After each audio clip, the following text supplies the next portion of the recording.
राधे राधे, हरे कृष्ण। आप सभी का दिन शुभ हो। आज आप सुनेंगे वैशाख मास महात्म्य का 8वां अध्याय।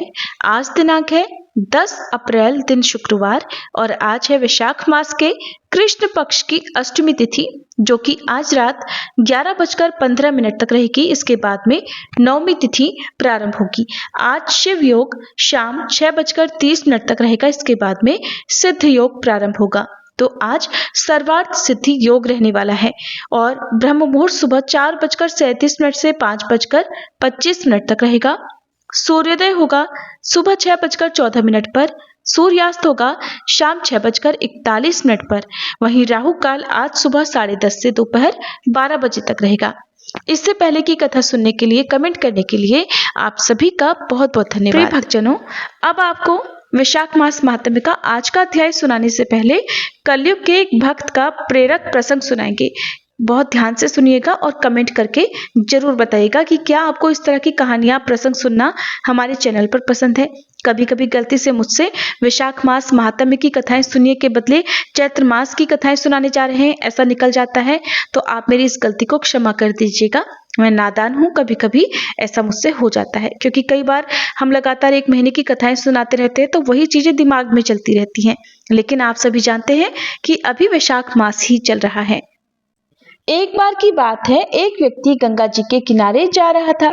दैव योग से सौभाग्यवश उसे नारद जी मिल गए। उस व्यक्ति ने नारद जी से पूछा, महाराज, ब्रह्मा विष्णु महेश इन तीनों में से जल्दी कौन प्रसन्न हो जाते हैं? तब नारद जी ने कहा, ब्रह्मा जी जल्दी प्रसन्न हो जाते हैं। पृथ्वी पर ब्रह्मा जी के मंदिर कम ही हैं, इसलिए वह भक्त ब्रह्मा जी की आराधना करने पुष्कर चला गया। उसने सोचा, जहां कहीं पर भी ब्रह्मा जी का देव स्थान होगा, मंदिर होगा, वहीं पर जाकर तपस्या करूं, जल्दी फल प्राप्त होगा। ये सोचकर वह पुष्कर चला गया और वहां जाकर उस भक्त ने 3 वर्ष कठिन तप किया, जिससे ब्रह्मा जी प्रसन्न हो गए और प्रसन्न होकर प्रकट होकर उसे दर्शन देकर वर मांगने के लिए कहा। तब वह भक्त बोला, प्रभु, मैं तो आपके दर्शन पाकर ही निहाल हो गया हूं, अब और क्या मांगू? तब ब्रह्मा जी बोले, तो क्या वर शंकर जी ही दे सकते हैं? क्या श्री विष्णु ही दे सकते हैं वर? अरे हम तो विधाता हैं, हमसे वर मांगो। तुमने 3 वर्ष मेरी तपस्या की है, सो मैं तुम पर प्रसन्न हूं। तुमने 3 वर्ष मेरी तपस्या की है ना, सो वर भी 3 मांग लो। भक्त जो था वो था कलयुगी। अब आप सभी तो जानते ही हैं कि इस कलयुग में मनुष्यों की बुद्धि कैसी है। तो जैसे ही ब्रह्मा जी ने उसे 3 वर देने के लिए कहा, तो वह बोला, अच्छा ब्रह्मा जी, तो पहला वर मैं ये मांगता हूं कि मेरे पास मकान नहीं है तो मेरा मकान बन जाए। दूसरा वर ये है कि मेरा विवाह हो जाए। और तीसरा वर मैं ये मांगता हूं कि जब भी मैं चाहूं तब आपको बुलाकर 3 वरदान आपसे और मांग लूं। ब्रह्मा जी ने उसे प्रसन्न होकर तथास्तु कह दिया और ब्रह्मा जी अंतर्ध्यान हो गए। अब पहले वरदान के अनुसार उस कलयुगी भक्त का मकान बन गया, फिर विवाह भी हो गया। अब एक बार की बात है कि वह भक्त रात को सो रहा था। वर्षा होने लगी और उसके मकान का सारा रंग धुल गया। ये देखते ही उस भक्त ने उसी समय ब्रह्मा जी को पुकारा। ब्रह्मा जी ने वरदान जो दे रखा था, तो वे प्रकट हुए और बोले, बताओ क्या मांगते हो? तब वह बोला कि ब्रह्मा जी, पहला वर तो मुझे ये दे दीजिए कि यह वर्षा बंद हो जाए। दूसरा वर मुझे ये चाहिए कि मेरे मकान पर कभी बारिश न हो। और तीसरा वरदान मुझे ये दे दीजिए कि मैं जब चाहूं 3 वर और आपसे मांग लूं। ब्रह्मा जी सोचने लगे, ये कैसा भक्त है। आखिरकार ब्रह्मा जी को उसे वह वरदान देने ही पड़े। कुछ समय बाद उस भक्त को सर्दी जुकाम हो गया। उसने उस समय डॉक्टर के या वैद्य के पास ना जाकर ब्रह्मा जी को ही पुकारा। ब्रह्मा जी फिर प्रकट हुए, बोले, क्या बात है? भक्त ने फिर मांगा, ब्रह्मा जी, पहला वर तो मुझे ये दे दीजिए कि मेरी खांसी ठीक हो जाए। दूसरा वर मुझे ये चाहिए कि भविष्य में मुझे कभी कोई शारीरिक कष्ट ना हो। और तीसरा वर मुझे ये दीजिए कि मैं जब चाहूं 3 वर फिर मांग लूं। इस तरह उस भक्त ने छोटी मोटी बातों के लिए ब्रह्मा जी को बुलाना शुरू कर दिया।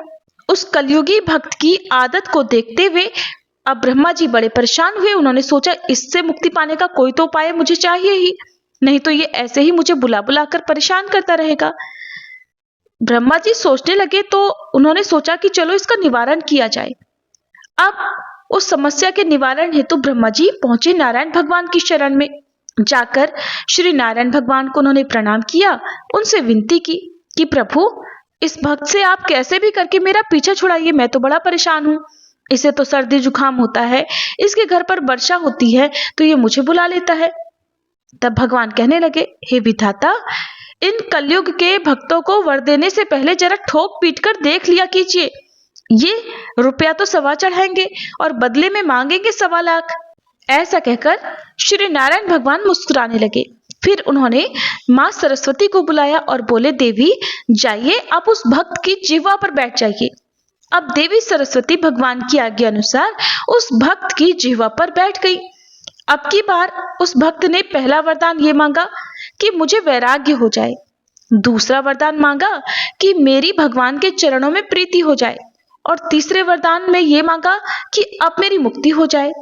इस तरह देवी सरस्वती के उसकी जिह्वा पर विद्यमान होने के कारण, विराजमान होने के कारण उसकी बुद्धि पलट गई थी।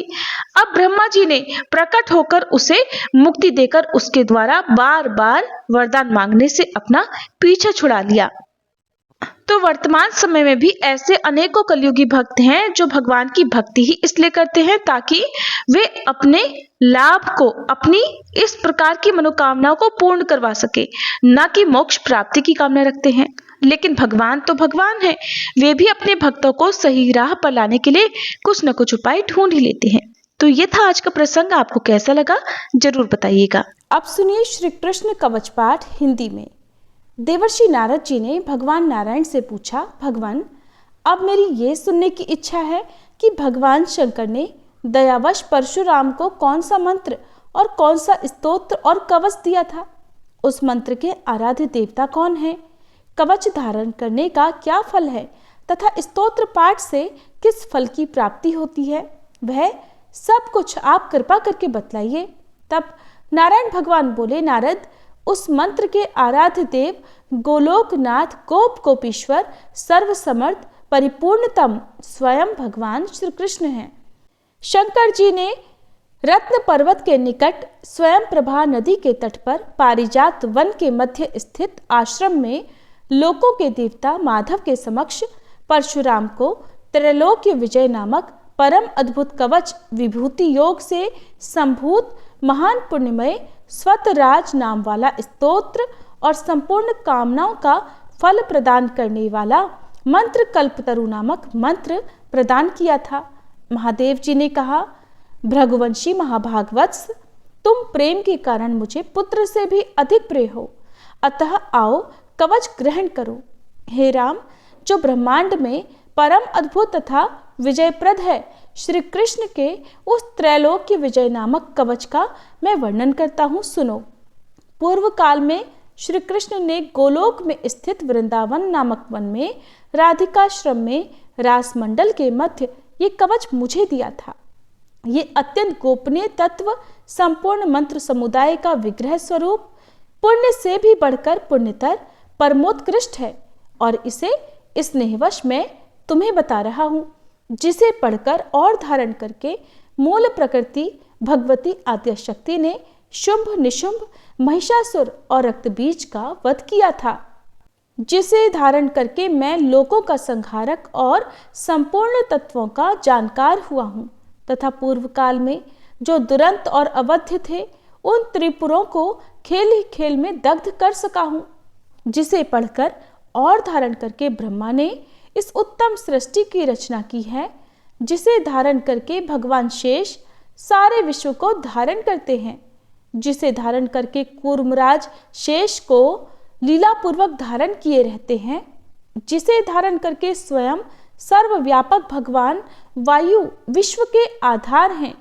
जिसे धारण करके वरुण सिद्ध और कुबेर धन के स्वामी हुए हैं, जिसे पढ़कर एवं धारण करके स्वयं इंद्र देवताओं के राजा बने हैं, जिसे धारण करके तेजो राशि स्वयं सूर्य भुवन में प्रकाशित होते हैं, जिसे पढ़कर एवं धारण करके चंद्रमा महान बल और पराक्रम से संपन्न हुए हैं, जिसे पढ़कर एवं धारण करके महर्षि अगस्त्य सातों समुद्रों को पी गए और उनके तेज से वातापी नामक दैत्य को पचा गए, जिसे पढ़कर एवं धारण करके पृथ्वी देवी सबको धारण करने में समर्थ हुई हैं, जिसे पढ़कर एवं धारण करके गंगा स्वयं पवित्र होकर भुवनों को पावन करने वाली बनी हैं, जिसे धारण करके धर्मात्माओं में श्रेष्ठ धर्म लोकों के साक्षी बने हैं, जिसे धारण करके सरस्वती देवी संपूर्ण विद्याओं की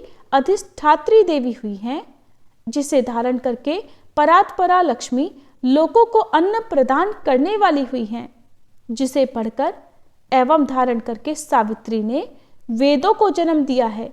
भृगुनंदन, जिसे पढ़ और धारण करके वेद धर्म के वक्ता हुए हैं, जिसे पढ़कर और धारण करके अग्नि शुद्ध एवं तेजस्वी हुए हैं, और जिसे धारण करके भगवान सनत कुमार को ज्ञानियों में सर्वश्रेष्ठ स्थान मिला है। जो महात्मा साधु एवं श्री कृष्ण भक्त हो, उसी को केवल यह कवच देना चाहिए, क्योंकि शठ एवं दूसरों के शिष्य को देने से दाता मृत्यु को प्राप्त हो जाता है। इस त्रैलोक के विजय कवच के प्रजापति ऋषि हैं, गायत्री छंद हैं, स्वयं रासेश्वर देवता हैं, और त्रैलोक की विजय प्राप्ति में इसका विनियोग कहा गया है। ये परात्पर कवच तीनों लोकों में दुर्लभ है। ओम श्री कृष्णाय नमः सदा मेरे सिर की रक्षा करे। कृष्णाय स्वाहा ये पंचाक्षर सदा कपाल को सुरक्षित रखे।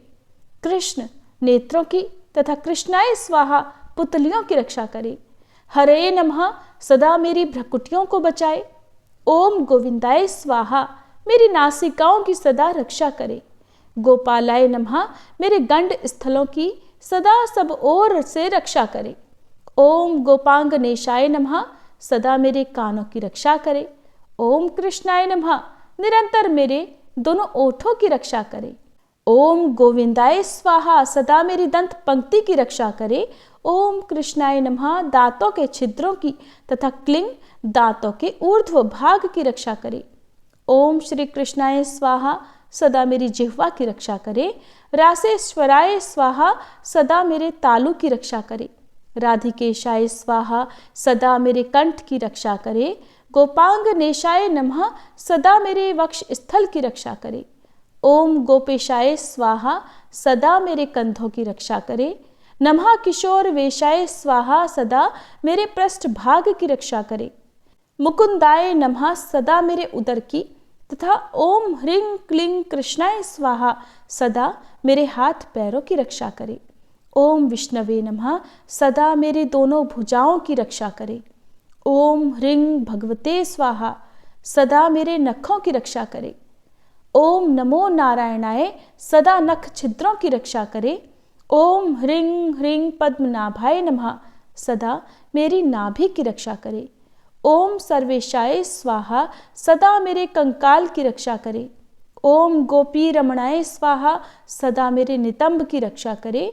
ओम गोपी रमण नाथाय स्वाहा सदा मेरे पैरों की रक्षा करे। ओम ह्रीं श्रीं रसिकेशाय स्वाहा सदा मेरे सर्वांगों की रक्षा करे। ओम केशवाय स्वाहा सदा मेरे केशों की रक्षा करे। नमः कृष्णाय स्वाहा सदा मेरे ब्रह्मरंध्र की रक्षा करे। ओम माधवाय स्वाहा सदा मेरे रोमों की रक्षा करे। ओम ह्रीं श्रीं रसिकेशाय स्वाहा मेरे सर्वस्व की सदा रक्षा करे। परिपूर्णतम श्री कृष्ण पूर्व दिशा में सर्वदा मेरी रक्षा करे। स्वयं गोलोकनाथ अग्निकोण में मेरी रक्षा करे। पूर्ण ब्रह्म स्वरूप दक्षिण दिशा में सदा मेरी रक्षा करे। श्री कृष्ण नैऋत्य कोण में मेरी रक्षा करे। श्री हरि पश्चिम दिशा में मेरी रक्षा करे। गोविंद वायव्य कोण में नित्य निरंतर मेरी रक्षा करे। रसिक शिरोमणि उत्तर दिशा में सदा मेरी रक्षा करे। वृंदावन विहार कृत सदा ईशान कोण में मेरी रक्षा करें। वृंदावनी के प्राणनाथ ऊर्ध्व भाग में मेरी रक्षा करें। महाबली बलिहारी माधव सदैव मेरी रक्षा करें। नृसिंह जल स्थल तथा अंतरिक्ष में सदा मुझे सुरक्षित रखें। माधव सोते समय तथा जागृत काल में सदा मेरा पालन करें तथा जो सबके अंतरात्मा निर्लेप और सर्वव्यापक हैं, वे भगवान सब ओर से मेरी रक्षा करें। वत्स, इस प्रकार मैंने त्रैलोक्य विजय नामक कवच, जो परम अनोखा तथा समस्त मंत्र समुदाय का मूर्तमान स्वरूप है, तुम्हें बतला दिया। मैंने इसे श्री कृष्ण के मुख से श्रवण किया था। इसे जिस किसी को नहीं बतलाना चाहिए। जो विधि पूर्वक गुरु का पूजन करके इस कवच को गले में अथवा दाहिनी भुजा पर धारण करता है, वह भी विष्णु तुल्य हो जाता है, इसमें संशय नहीं है। वह भक्त जहाँ जाता है, जहाँ रहता है, वहाँ लक्ष्मी और सरस्वती भी निवास करती हैं। यदि उसे कवच सिद्ध हो जाता है तो वह जीवन मुक्त हो जाता है और उसे करोड़ों वर्षों की पूजा का फल प्राप्त हो जाता है। हजारों राजसूय, सैकड़ों वाजपेय, 10,000 अश्वमेध, संपूर्ण महादान तथा पृथ्वी की प्रदक्षिणा, ये सभी इस त्रैलोक्य विजय की 16वीं कला की भी समानता नहीं कर सकते।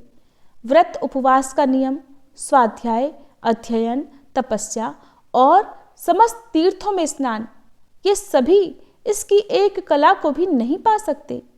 यदि मनुष्य इस कवच को सिद्ध कर ले तो निश्चय ही उसे सिद्धि, अमरता और श्री हरि की दास्ता आदि सब कुछ मिल जाता है। जो इसका 10 लाख जप करता है उसे यह कवच सिद्ध हो जाता है, और जो सिद्ध कवच होता है वह निश्चय ही सर्वज्ञ हो जाता है। परंतु जो इस कवच को जाने बिना श्री कृष्ण का भजन करता है, उसकी बुद्धि अत्यंत मंद है। उसे करोड़ों कल्पों तक जप करने पर भी मंत्र सिद्धिदायक नहीं होता। वत्स, इस कवच को धारण करके तुम आनंद पूर्वक निःशंक होकर अनायास ही 21 बार पृथ्वी को क्षत्रियों से शून्य कर डालो।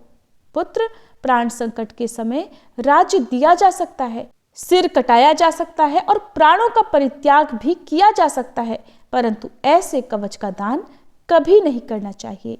इति श्री कृष्ण कवचम पाठ संपूर्णम। अब सुनिए वैशाख मास महात्म्य अध्याय। आज की कथा में जानिए वैशाख मास की अक्षय तृतीया और द्वादशी की महत्ता, द्वादशी के पुण्यदान से एक कुतिया के उद्धार और वैशाख मास की अंतिम 3 तिथियों की महत्ता के बारे में। श्रुतदेव जी कहते हैं, जो मनुष्य अक्षय तृतीया को सूर्योदय काल में प्रातः स्नान करते हैं और भगवान विष्णु की पूजा करके कथा सुनते हैं, वे मोक्ष के भागी होते हैं। जो उस दिन श्री मधुसूदन की प्रसन्नता के लिए दान करते हैं, उनका वह पुण्य कर्म भगवान की आज्ञा से अक्षय फल देता है। वैशाख मास की पवित्र तिथियों में शुक्ल पक्ष की द्वादशी सभी पाप राशि का विनाश करने वाली है। शुक्ला द्वादशी को योग्य पात्र के लिए जो अन्न दिया जाता है, उसके एक एक दाने में कोटि कोटि ब्राह्मण भोजन का पुण्य होता है। शुक्ल पक्ष की एकादशी तिथि में जो भगवान विष्णु की प्रसन्नता के लिए जागरण करता है, वह जीवन मुक्त होता है। जो वैशाख की द्वादशी तिथि को तुलसी के कोमल दलों से भगवान विष्णु की पूजा करता है, वह पूरे कुल का उद्धार करके बैकुंठ लोक का अधिपति हो जाता है। जो मनुष्य त्रयोदशी तिथि को दूध, घी, शक्कर और मधु, इन 5 द्रव्यों से भगवान विष्णु की प्रसन्नता के लिए उनकी पूजा करता है और जो पंचामृत से भक्ति पूर्वक श्री हरि को स्नान कराता है, वह संपूर्ण कुलों का उद्धार करके भगवान विष्णु के लोक में प्रतिष्ठित होता है। त्रयोदशी तिथि को जो सायंकाल में भगवान शिव की प्रसन्नता के लिए शरबत देता है, वह अपने पुराने पाप को शीघ्र ही त्याग देता है। वैशाख शुक्ल द्वादशी में मनुष्य जो कुछ भी पुण्य कर्म करता है, वह सब कुछ अक्षय फल देने वाला होता है। प्राचीन काल में काश्मीर देश में देवव्रत नामक एक ब्राह्मण थे। उनके सुंदर रूप वाली एक कन्या थी, जो कि मालिनी के नाम से प्रसिद्ध थी। ब्राह्मण ने उस कन्या का विवाह सत्यशील नामक बुद्धिमान ब्राह्मण के साथ कर दिया। मालिनी कुमार्ग पर चलने वाली पुंसचली होकर बड़ी स्वच्छंदता से इधर उधर रहने लगी। वह केवल आभूषण धारण करने के लिए ही पति का जीवन चाहती थी। ना तो वह अपने पति से प्रेम करती, ना ही उसका हित चाहती थी। उसी के घर में कामकाज करने के बहाने उसका उपपति भी रहा करता था। सभी जाति के मनुष्य जार के रूप में उसके यहाँ ठहरते थे। वह कभी भी अपने पति की आज्ञा का पालन नहीं करती थी। इसी दोष से उसके सभी अंगों में कीड़े पड़ गए, जो काल अंत और यम की तरह उसकी हड्डियों को भी छेदे डालते थे। उन कीड़ों से उसकी नाक, जिह्वा और कानों का उच्छेद हो गया। स्तन तथा अंगुलियां गल गई और उनमें पंगुता भी आ गई। इन सभी क्लेशों से मृत्यु को प्राप्त होकर वह नरक की यातनाएं भोगने लगी। 1,50,000 वर्षों तक वह तांबे के भांड में रखकर जलाई गई। 100 बार उसे कुत्ते की योनि में जन्म लेना पड़ा। इसके बाद सौवीर देश में पद्मबंधु नामक ब्राह्मण के घर में वह अनेक दुखों से घिरी हुई कुतिया बनी। उस समय भी उसके कान, नाक, पूंछ और पैर कटे हुए थे। उसके सिर में कीड़े पड़ गए थे और योनि में भी कीड़े भरे रहते थे। राजन, इस प्रकार 30 वर्ष बीत गए। एक दिन वैशाख के शुक्ल पक्ष की द्वादशी तिथि को पद्मबंधु का पुत्र नदी में स्नान करके पवित्र होकर भीगे ही वस्त्रों से घर आया। उसने तुलसी की वेदी के पास जाकर अपने पैर धोए। दैव योग से वह कुतिया उसी वेदी के नीचे सोई हुई थी। सूर्योदय से पहले का समय था। ब्राह्मण कुमार के चरणोदक से वह नहा गई और तत्काल ही उसके सारे पाप नष्ट हो गए। फिर तो उसी क्षण उसे अपने पूर्व जन्मों का स्मरण हो आया। पहले कर्मों की याद आने से वह कुतिया तपस्वी के पास जाकर दीनतापूर्वक पुकारने लगी कि हे मुने, आप मेरी रक्षा करें। उसने पद्मबंधु मुनि के पुत्र से अपने पूर्व जन्म के दुराचार पूर्ण सारे वृतांत कह सुनाए और कहने लगी कि हे ब्राह्मण, जो कोई भी दूसरी युवती पति के ऊपर वशीकरण का प्रयोग करती है, वह दुराचारिणी मेरी ही तरह तांबे के पात्र में पकाई जाती है। पति स्वामी है, पति गुरु है और पति ही उत्तम देवता है। साध्वी स्त्री उस पति का अपराध करके भला कैसे छुपा सकती है? पति का अपराध करने वाली स्त्री सैकड़ों बार तिर्यक योनि अर्थात पशु पक्षियों की योनियों में और अरबों बार कीड़े की योनि में जन्म लेती है। इसलिए स्त्रियों को सदैव अपने पति की आज्ञा का पालन करना चाहिए। ब्राह्मण, आज मैं आपकी दृष्टि के सामने आई हूं। अगर आप मेरा उद्धार नहीं करेंगे तो मुझे फिर से इसी यातनापूर्ण घृणित योनि का दर्शन करना पड़ेगा। इसलिए हे विप्रवर, मुझ पापचारिणी को विशाख शुक्ल पक्ष में अपना पुण्य प्रदान करके उबार लीजिए। आपने जो पुण्य की वृद्धि करने वाली द्वादशी की है, उसमें स्नान, दान और अन्न भोजन कराने से जो पुण्य हुआ है, उससे मुझ दुराचारिणी का भी उद्धार हो जाएगा। महाभाग, हे दीनवत्सल, मुझ दुखिया के प्रति कुछ दया कीजिए। आपके स्वामी जगदीश्वर जनार्दन दीनों के रक्षक हैं। उनके भक्त भी उन्हीं के समान होते हैं। दीनवत्सल, मैं आपके दरवाजे पर रहने वाली कुतिया हूँ। मुझ दीना के प्रति दया कीजिए, मेरा उद्धार कीजिए। अंत में मैं आप द्विजेंद्र को नमस्कार करती हूँ। उसका वचन सुनकर मुनि के पुत्र ने कहा, कुतिया, सभी प्राणी अपने किए हुए कर्मों के फल स्वरूप ही दुख और सुख भोगते हैं। जैसे सांप को दिया हुआ शक्कर मिश्रित दूध केवल विष को ही बढ़ाता है, उसी प्रकार पापी को दिया हुआ पुण्य भी केवल उसके पाप में ही वृद्धि करेगा। मुनि कुमार के ऐसा कहने पर कुतिया दुख में डूब गई। फिर उसके पिता के पास जाकर बड़े करुण स्वर से क्रंदन करती हुई बोली, हे पद्मबंधु बाबा, मैं आपके दरवाजे की कुतिया हूँ। मैंने सदा आपकी जूठन खाई है, मेरी रक्षा करो, मुझे बचा लो। गृहस्थ महात्मा के घर पर जो भी पालतू जीव रहते हैं, उनका भी उद्धार करना चाहिए, ऐसा वेद वेत्ताओं का कहना है। चांडाल, कौवे, कुत्ते ये प्रतिदिन गृहस्थों के दिए हुए टुकड़े ही खाते हैं, इसलिए ये भी उनकी दया के पात्र हैं।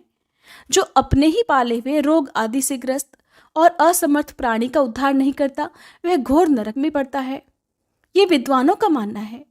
संसार की सृष्टि करने वाले भगवान विष्णु एक को कर्ता बनाकर खुद ही पत्नी, पुत्र आदि के व्याज से समस्त जंतुओं का पालन करते हैं।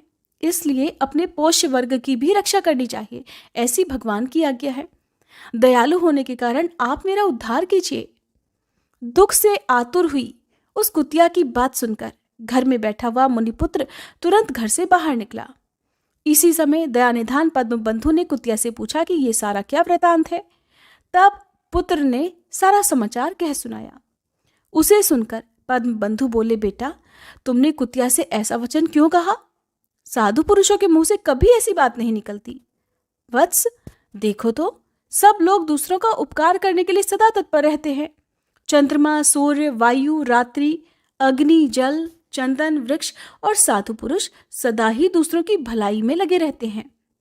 दैत्यों को महाबली जानकर महर्षि दधीची ने देवताओं का उपकार करने के लिए ही दयापूर्वक उन्हें अपने शरीर की हड्डियां दे दी थी।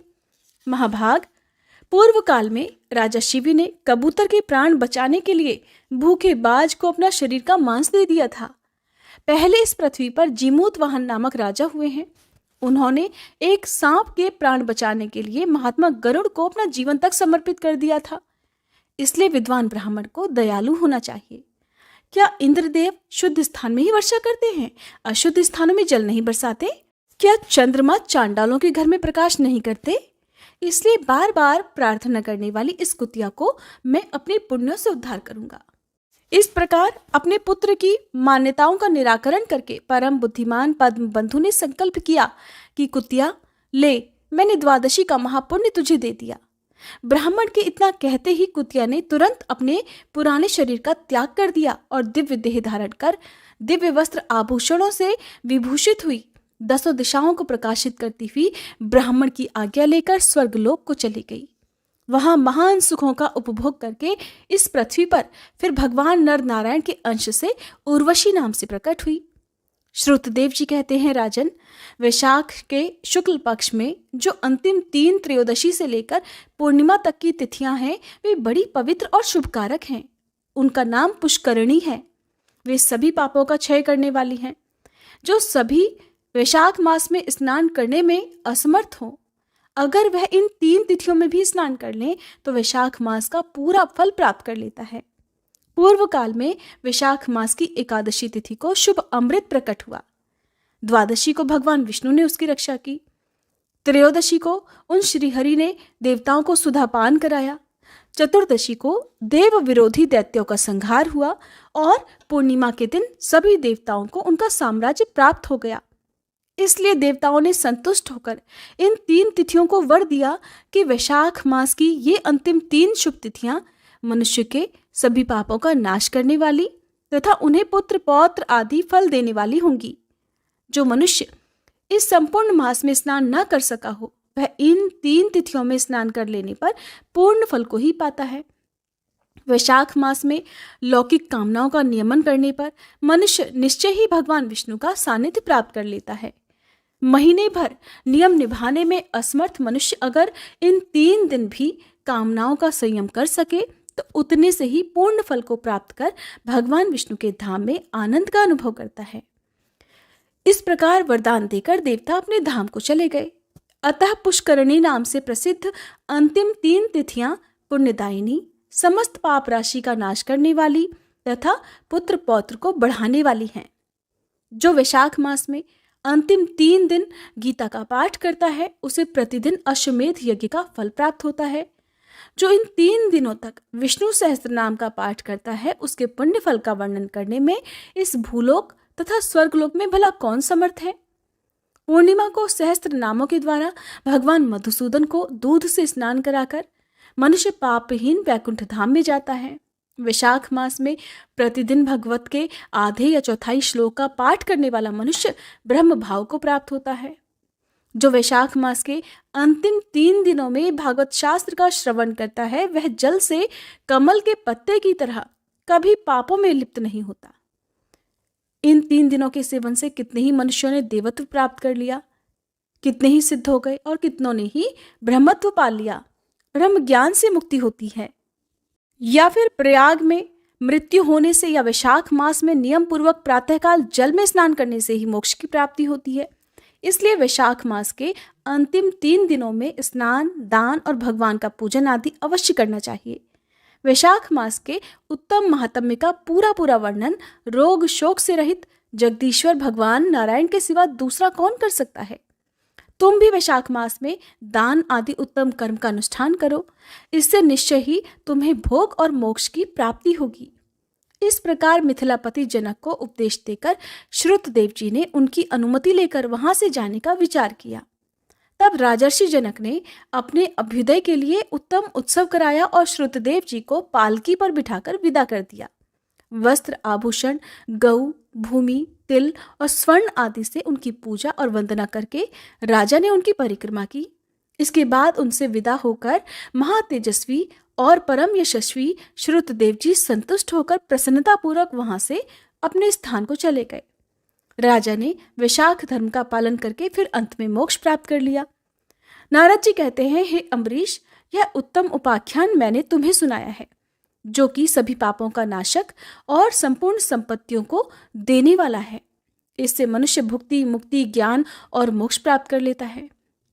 नारद जी का यह वचन सुनकर महायशस्वी राजा अम्बरीश मन ही मन बहुत प्रसन्न हुए। उन्होंने बाह्य जगत के व्यापारों से निवृत्त होकर मुनि को साष्टांग प्रणाम किया और अपने संपूर्ण वैभवों से उनकी पूजा की। इसके बाद उनसे विदा लेकर देवर्षि नारद जी दूसरे लोक में चले गए, क्योंकि दक्ष प्रजापति के शाप से वे एक स्थान पर नहीं ठहर सकते थे। राजर्षि अम्बरीश भी नारद जी के बताए हुए सब धर्मों का अनुष्ठान करके निर्गुण परब्रह्म परमात्मा में विलीन हो गए। जो भी इस पापनाशक और पुण्यवर्धक उपाख्यान को सुनता अथवा पढ़ता है, वह भी परम गति को प्राप्त होता है। प्रिय भक्तजनों, ये था वैशाख मास महात्म्य का आज का अध्याय। अब सुनिए श्री कृष्ण चालीसा पाठ और तुलसी माता की आरती।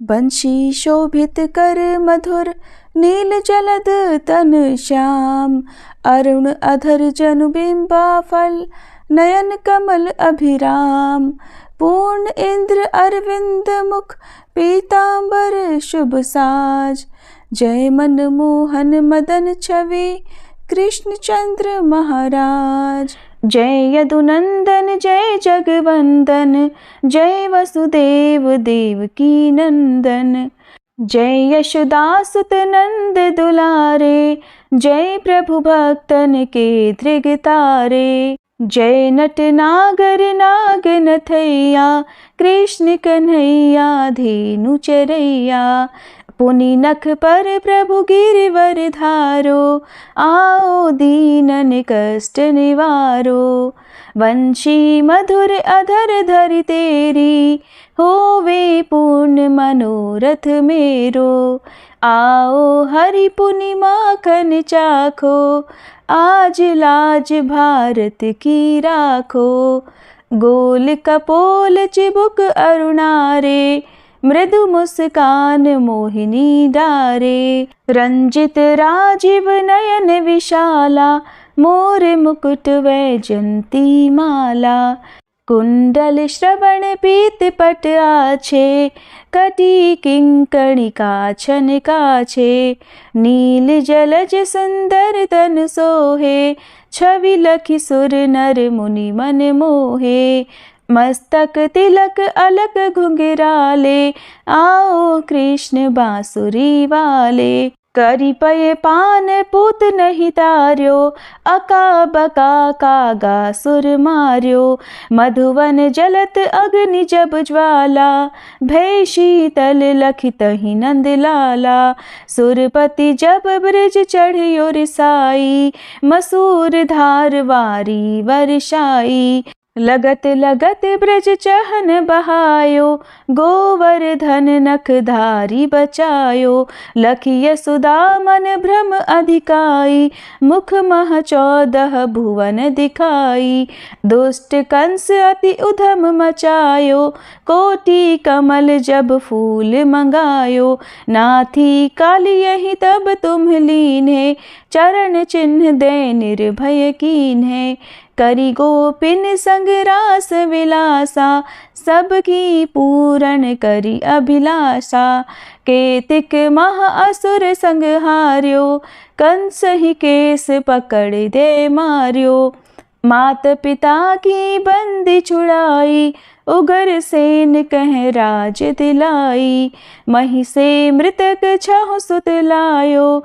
मातु देव की शोक मिटायो, भौमासुर मुर दैत्य संहारो, लाए 18 सहस कुमारो, दे भी नहीं तृण चीर संहारा, जरा सिंधु राक्षस कह मारा, असुर बकासुर आदिक मार्यो, भक्तन के तब कष्ट निवार्यो, दीन सुदामा के दुख टार्यो, तंदुल 3 मूठ मुख डार्यो, प्रेम के साग विदुर घर मांगे, दुर्योधन के मेवा त्यागे, लखी प्रेम की महिमा भारी, ऐसे श्याम दीन हितकारी। भारत के पारथ रथ हाके, लिए चक्र कर नहीं बलता के। निज गीता के ज्ञान सुनाए, भक्तन हृदय सुधा वर्षाए। मीरा थी ऐसी मत वाली, विष पी गई बजा कर ताली। राना भेजा सांप पिटारी, शालिग्राम बने बनवारी। निज माया तुम विध ही दिखायो, उरते संशय सकल मिटायो। तब शत निंदा करि तत्काला, जीवन मुक्त भयो शिशुपाला। जब ही द्रौपदी टेर लगाई, दीनानाथ लाज अब जाई। तुरत ही वसन बने नंदलाला, बढ़े चीर भय अरि मुँह काला। असनाथ के नाथ कन्हैया, डूबत भंवर बचावत नैया। सुंदर दास आस उरधारी, दया दृष्टि की जय बनवारी। नाथ सकल मम कुमति निवारो, क्षमहु बेगी अपराध हमारो। खोलो पट अब दर्शन दीजे, बोलो कृष्ण कन्हैया की जय। बोलो कृष्ण कन्हैया की जय, बोलो कृष्ण कन्हैया की जय। ये चालीसा कृष्ण का पाठ करे उरधारी, अष्ट सिद्धि नवनिधि फल लहे पदार्थ चारी। बोलो श्री कृष्ण भगवान की जय। तुलसी महारानी नमो नमो, हरि की पटरानी नमो नमो। धन तुलसी पूरण तप कीनो, धन तुलसी पूरण तप कीनो। शालिग्राम बनी पटरानी नमो नमो, तुलसी महारानी नमो नमो। जाके पत्र मंजरी कोमल, जाके पत्र मंजरी कोमल। श्रीपति कमल चरण लपटानी नमो नमो, तुलसी महारानी नमो नमो। धूप दीप नैवेद्य आरती, धूप दीप नैवेद्य आरती। पुष्पन की वर्षा वर्षानी नमो नमो, तुलसी महारानी नमो नमो। 56 भोग 3600 व्यंजन, 56 भोग 3600 व्यंजन। बिन तुलसी हरि एक न मानी नमो नमो, बिन तुलसी हरि एक न मानी नमो नमो। तुलसी महारानी नमो नमो। सभी सखी मैया तेरो यश गावे, सभी सखी मैया तेरो यश गावे। भक्ति दान दीजे महारानी नमो नमो, तुलसी महारानी नमो नमो। हरि की पटरानी नमो नमो, तुलसी महारानी नमो नमो। तुलसी मैया की जय।